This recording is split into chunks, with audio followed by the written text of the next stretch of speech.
Saya ke Pak Tony. Tapi sampai 14 hari. Sampai 14 hari. Baik, saya ke Pak Tony. Pak Tony, ini berkas P21 sudah diserahkan ke Kejaksaan Tinggi. Lantas tanggapannya untuk Pak Tony, apakah kira-kira untuk sidang pra-peradilan Peggy Setiawan ini akan terus dilanjutkan? Karena ini untuk rentang waktunya amat sangat pendek, Pak Tony. Ya, sebenarnya pelimpahan berkas ya, bukan P21. Kalau P21 itu berarti jaksa peneliti menyatakan lengkap ya, sehingga bisa disidang. Ini masih berkas saja, belum dinyatakan P21 oleh jaksa. Gini, silakan saja itu kewenangan penyidik ya, yang diatur dalam KUHP. Kalau merasa penyidik itu berkasnya sudah lengkap, merasa sudah lengkap, itu dilimpahkan. Memang itu dalam aturan ya, dalam KUHP.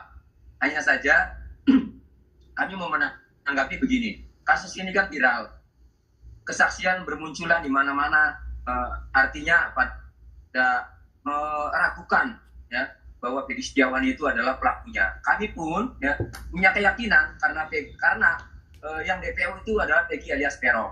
Dalam putusan pengadilan terdahulu tahun 2016 atas nama 8 terpidana itu tidak ada petunjuk mengarah ke Peggy Setiawan, tidak ada barang bukti yang menunjukkan motor Suzuki Smash yang saat ini disita oleh penyidik Polda Jabar. 7 sepeda motor yang disita atas jumlah 11 pelaku itu tidak ada motor Suzuki Smash. Kemudian tidak ada petunjuk ke Peggy Setiawan, yang ada Peggy alias Peron. Kemudian ditetapkan dalam DPO Peggy alias Peron juga dengan ciri-cirinya semua sudah tahu, beda dengan Peggy Setiawan yang ditangkap. Artinya ini kan menjadi rumit ya jika kemudian jaksa penuntut umum atau jaksa peneliti dari Kejaksaan Tinggi Jawa Barat menyatakan lengkap, ya berarti bola panas nanti berada di kejaksaan. Kami akan lawan, kami akan lakukan upaya-upaya, termasuk melaporkan ke kejaksaan, melaporkan ke KPK, dan seterusnya. Itu.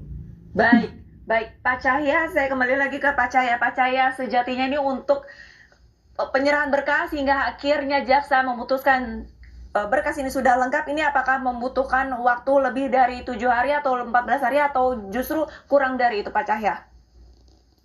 Kalau untuk menentukan lengkap atau tidak tergantung dari teman-teman jaksa dalam menyelidiki, tetapi sesuai undang-undang diberikan waktu sampai 14 hari dengan menyatakan sikapnya di dalam waktu mediasi.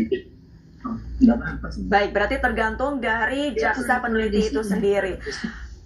Pak Cahya, ini banyak warga yang bertanya-tanya apakah nantinya jika jaksa sudah menentukan ataupun sudah menyatakan bahwa sudah P21, sudah lengkap, untuk sistem secara hukumnya sidang pra-peradilan nanti apakah nantinya akan gugur atau akan bisa tetap berjalan? Mohon maaf, itu kita lihat dulu dari esensi dari putusan pra-peradilannya. Baik, saya ke Pak Tony. Pak Tony, ini banyak warga yang mengkhawatirkan juga dengan adanya pelimpahan berkas hingga nantinya jika memang sudah berkas lengkap atau P21, ini sidang pra-peradilan dikhawatirkan akan ditolak atau gugur. Tanggapan Anda seperti apa, Pak Tony?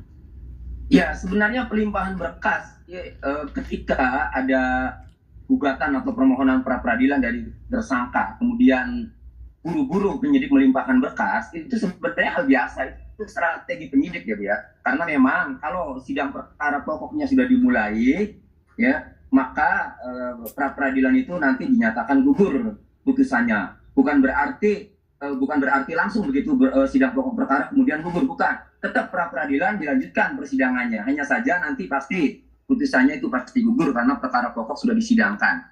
Nah, jadi ini kan strategi ya. Jadi tidak harus kemudian pra-peradilannya itu otomatis batal ketika dinyatakan lengkap, tetap dilanjut ya sesuai dengan tahapan-tahapan sidang pra-peradilan ya.